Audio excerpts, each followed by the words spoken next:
Welcome to Golden Blue, everybody, home of the college football fan. And don't forget about the checklist. Hat check, sunglasses check, Pepsi check, notes check, sources check, and thick skin is a check. And don't forget to sing gear to represent your team and yourself in my background. Send it to P.O. Box 360, Liberty, South Carolina, 29657, and get yourself a shout out. On to the next video. Hey, you already know what time it is, so might as well sit down, brace yourself, and buckle up because you are entering the speculation zone. Well, it seems like things are not going well for the Pac-12 right now.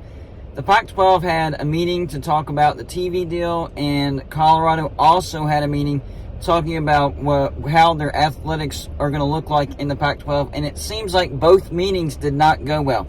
So, yes, this will be a Get It Gang video, and if you don't know what the Get It Gang is, it's basically a name that I came up with for the group of people that leave video ideas in the comment section of my videos. So, if you think you have a good video idea, leave it in the comment section, and I just might use it in the future. In case you're wondering, these are the teams that we don't have represented for the mini helmets. As you can see, we actually have quite a few big brands that's not represented here at Golden Blue. I do know that Nevada and Cincinnati are on their way as far as mini helmet representation. So, get your team represented here on Golden Blue. First, we'll start with CBS Sports. They say Big 12 ready to pounce on four corner schools as doubt creeps in about Pac-12 viability. That's basically something generic that we all knew about. Now, this is from Big 12 Mafia. Here's what they have to say about it.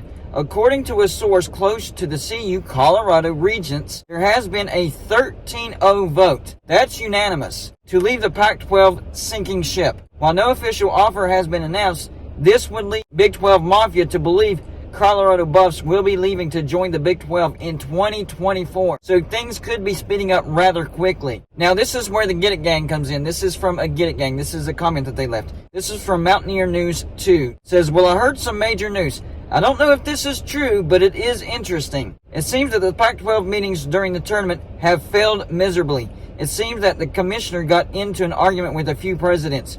We do not know yet, and I believe one president says that he is going to refuse to talk to the commissioner of the Pac-12 until he apologizes. What? Now you know things are bad. Yeah, that's crazy. We'll get back to that. That's crazy. Next is from the Swamp Show. TV partners want to end Pac-12 by allowing Big X and Big 12 to cherry pick teams, saving them from the Mountain West. One of those G5 teams could be the Utes, as Yormark wants a PST time zone team or two. I love to mess with the Utes, but they really could get left out. Wazoo will take less. So basically, the Swamp Show thinks that Utah could be left out because they don't carry as much value as Colorado, and they don't have Pacific time zone. And maybe Washington State will get a better deal, or maybe will be willing to receive less in order to join the Big 12. Maybe it'll come down between Utah and Washington State. That's what I got out of that particular situation or message. This is from Jason Shear. Sources indicate to Wildcat Authority there was no deal or numbers presented at yesterday's Pac-12 meeting. There is no indication of anything imminent being presented as of now. So they had a meeting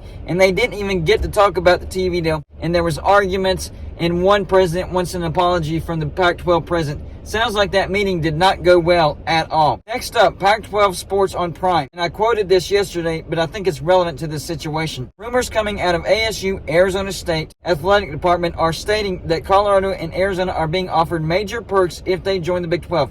Perks that other Big 12 members don't have. I didn't get any specifics, but we'll post more when I hear it. Rumors of WSU, Washington State, receiving the same offer. And I speculated yesterday that that perk could be an out clause to the Big X, probably within the next 5 years. Sort of like an expiration date. This comes from Conference of the 12. 3 high-ranking industry sources in the last week told CBS Sports they believe Yormark is going to be successful in luring at least some combination of four-corner schools. Some went farther, speculating the Pac-12 was a couple of weeks away from dissolving. Wow. And finally, this is from Heartland Sports about what Big 12 Commissioner Brett Yormark said about when he was asked about talking to Gonzaga. I continue to have conversations with Gonzaga, but there are other things right now I am focused on.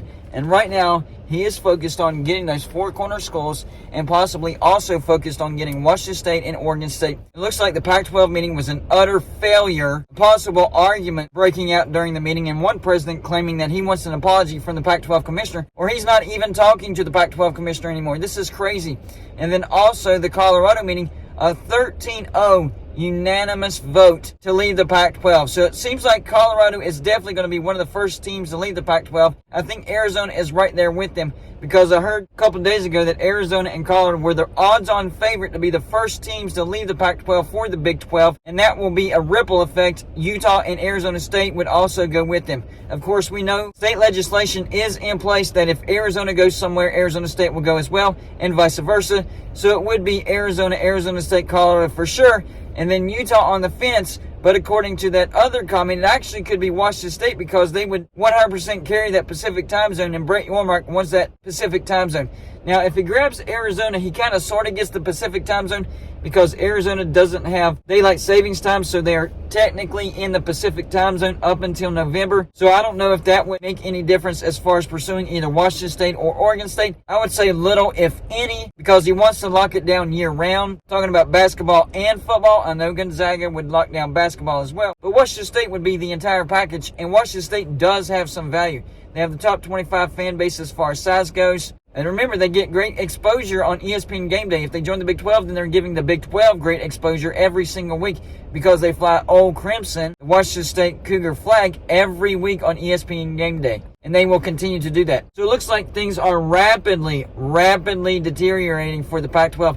Not only are things not going well, bad TV deal being presented, $22 million per team per year. That's the number that I keep hearing over and over and over. That is a solid $10 million per team per year, less than the Big 12. Now it seems like there's some internal issues, like people are actually getting mad. And like I spoke on last night's show, the live show that I did last night, was I don't think this is necessarily people being mad. I think it's their passion. I think they want the Pac-12 to continue to remain relevant and intact, and they're just seeing the writing on the wall. The TV deal looks bad. Teams do not want to sign the grant of rights.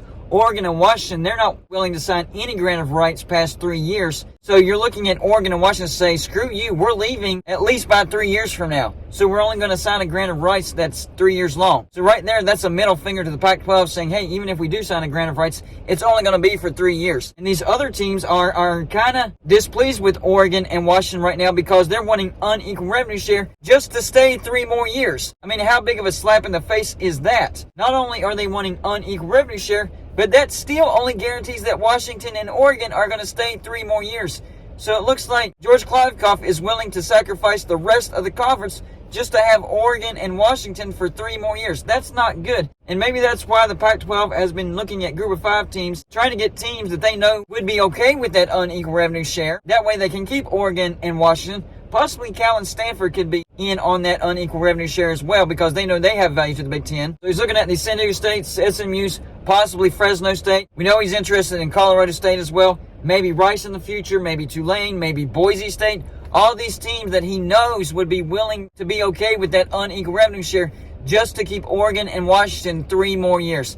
This is worst of the worst, bottom of the barrel. Can it get any worse for the Pac-12? The answer is yes, but the only thing that's worse is teams actually starting to leave and the possibility of the Pac-12 dissolving. That's the only thing that can get worse out of this situation. So it looks like the Pac-12 meeting was an utter failure. A fight almost broke out. Arguments ensued. One Pac-12 president is mad at the Pac-12 commissioner, saying he doesn't even want to talk to him unless there's an apology issued. The Colorado meeting didn't go well if you're talking about the Pac-12. If you're talking about the future of Colorado, I think it did go well. They decided they wanted to get out of the sinking ship of the Pac-12 and go to the Big 12. But if you're talking in relation to the Pac-12, didn't go well either. So a 13-0 unanimous vote to get out of the Pac-12. That tells you everything you need to know about where Colorado is mentally when it comes to the Pac-12. Y'all let me know in the comment section. Number 1, do you think it's a done deal? Do you think Colorado, Arizona, Arizona State, at least those 3 are leaving in the foreseeable future? Possibly Utah, possibly Washington State as well, maybe Oregon State. If so, in what order do you think they leave? And do you think Oregon and Washington see the writing on the wall? They're like, well, even though the Pac-12 is backfilling, we know the Pac-12 is doomed. Let's just go ahead and leave for the Big Ten for a reduced revenue share. That's all I got for you for this show. Like and subscribe if you haven't already, and I'll see you on my next show.